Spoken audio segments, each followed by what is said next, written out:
Hey guys, welcome back to Tipharot. It's me Matt here, and today I'm talking about a specific lucid dream that I had last night and the lesson that I think we could all learn from that lucid dream. If this is your first time on the channel and you're interested in lucid dreaming, then I highly recommend clicking that subscribe button down below because I've got over 500 videos now on lucid dreaming on this channel and I'm putting out more all of the time. So without further ado, let's get on to the dream itself. Now, before I get started, I want to apologize because I made a massive mistake with this dream. It was such a vivid, intense and long lucid dream that when I woke up from it, I thought, you know what, this is just so crazy that I'm not going to forget it. And because I was kind of tired, I didn't bother to write it down. I thought, hey, once I wake up in the morning, because this was the middle of the night when I woke up, once I wake up in the morning, I'll write it all down and it'll be great. Unfortunately, I ended up having a series of other crazy dreams, and so by the time that I woke up in the morning, I could remember those dreams, but I could not really remember most of this lucid dream, and I'm really disappointed with that because it was an awesome dream, and I wish I could have shared more of it with you.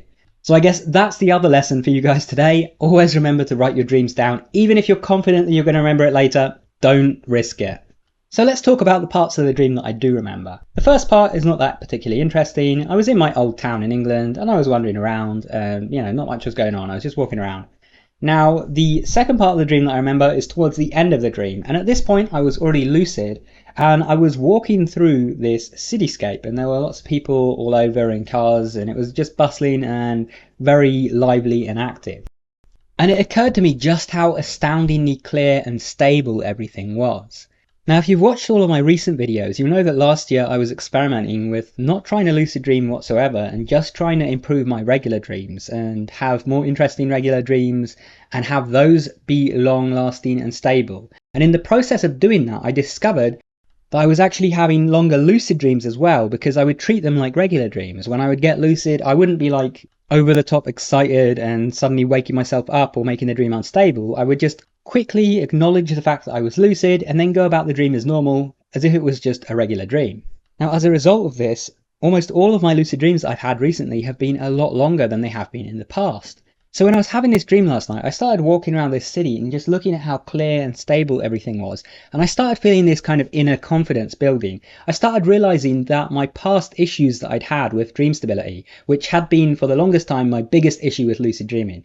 Those of you who followed me for years now will know that I've complained about that so many times, about having all of these short lucid dreams that would just end rapidly, even after years of practicing. But I started to feel like with all of these recent experiences with really long lucid dreams under my belt, now I'd perhaps gotten over that issue that I'd been having all of this time, and I started to feel really confident, and I started just acknowledging the fact that I am lucid dreaming, not actually putting it out of mind like I had been recently, just accepting it and, even repeating it to myself, hey, I'm in a lucid dream.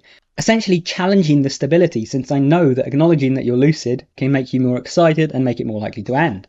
And so I even did that as well. I even tried to focus on the fact that I was excited that I was lucid, and I was excited about how stable it was.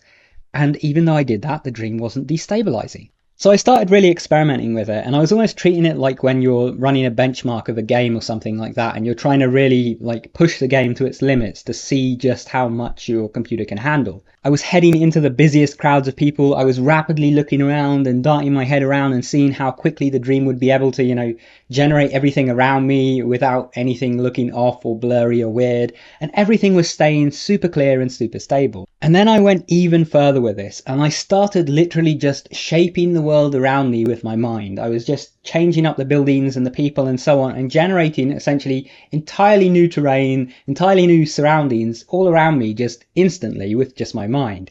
And truth be told, this process was surprisingly effortless. I didn't really have to think about it all that much. Now, I will say here, I wasn't getting highly specific with it. I wasn't like, hey, let's replace this street with a pyramid or whatever.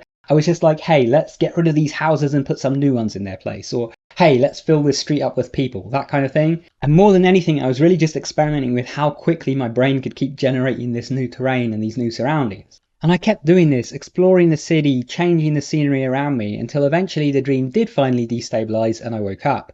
And when I woke up, I was honestly kind of in disbelief, especially about that last part where I started basically controlling the scenery with my mind just on the go. Because normally, I'm sure you're aware, when you want to spawn something in a lucid dream, or you want to change a building or go to a different location or whatever, you typically want to make it as believable as possible for yourself. So, let's say I want to swap a building with another one, I would look away and imagine that when I look back, the building would be there. Or I would make it even easier than that, and I would imagine that the original building doesn't change, But I would imagine that the new one is waiting just behind some other building, just out of sight, and then I'd go around the corner and sure enough the building would be there. And the reason these things work is because they're just believable enough that our minds can go, yeah, maybe that would work, and so your subconscious can accept it and make it a reality. But changing something in front of your eyes or making an item appear out of thin air is a little bit more difficult because, in day-to-day life that just doesn't happen. And so it's kind of hard to convince your subconscious of that.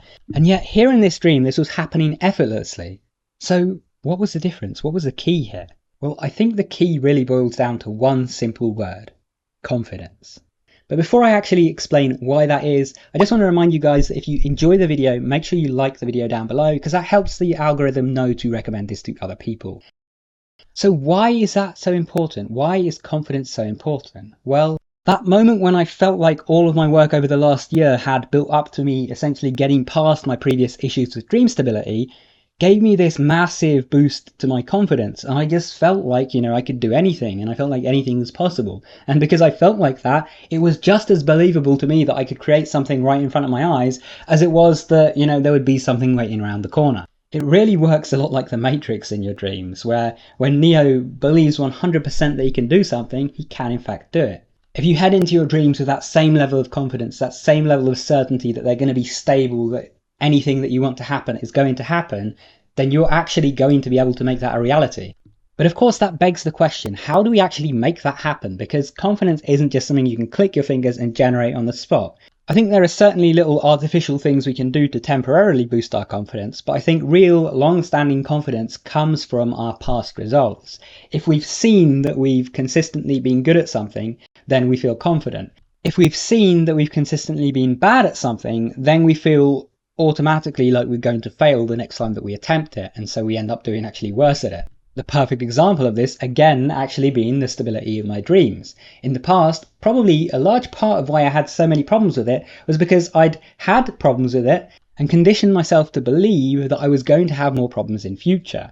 So I think one thing I would suggest there, based on my own prior mistakes, is to avoid repeating the stuff that doesn't work over and over again if you're expecting it not to work. So let's say, you get into a lucid dream, you rub your hands together, it doesn't stabilize the dream, and you've tried it again a few times and you start to feel like it's never going to work. Well, if you're feeling that, then don't attempt that technique again for a while. Just leave it be, because otherwise you're just reinforcing this idea that it doesn't work and it's just not going to do anything for you. Pick something that you do feel is going to work for you, something new, something exciting that you haven't tried before, and really go in with that belief that, hey, if I believe this is going to work, this is going to work, because that is the truth. If you believe it's going to work for you. And then practice and get those positive, reaffirming experiences under your belt. So let's say that a weakness for you is spawning items. Well, try out different techniques, and once you find something that works even a little bit, just keep doing that, keep doing lots of it. And don't just, spawn one item and go, okay, I know how to spawn items. Actually go into your dreams and take some time, take an entire dream to just spawn something, and then spawn something else, and then spawn something else, and spawn a person, spawn an object, spawn a building. With every successful experience that you have, you're going to feel more confident that you're going to be able to repeat this next time, and so it's going to make it even easier.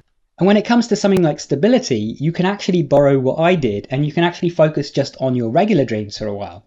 Now you might be thinking, Matt, how does this help me with my lucid dreams? How does focusing on my regular dreams help with my lucid dreams? Well, if your problem is getting too excited once you get lucid and waking yourself up, then when you're having loads of those really short lucid dreams, you're reinforcing the idea that your dreams are going to be short. So once you go back to focusing on regular dreams for a while, just trying to have as many long and exciting regular dreams as possible, you're going to start believing that dreams in general for you are a longer experience. So when you come back to those lucid dreams again, you're much more likely to be able to make them last. And when in doubt, if you're hitting a brick wall with something, like let's say you're trying to learn to fly in a lucid dream and you've tried everything that you could think of and just nothing is working for you. Don't be afraid to just take a break. Instead of beating your head against that wall repeatedly, take a break for a while. Focus on something else. Try some other dream control techniques for doing something completely different. And then after, a couple of months of not doing that at all, actually take some time, to center and focus yourself.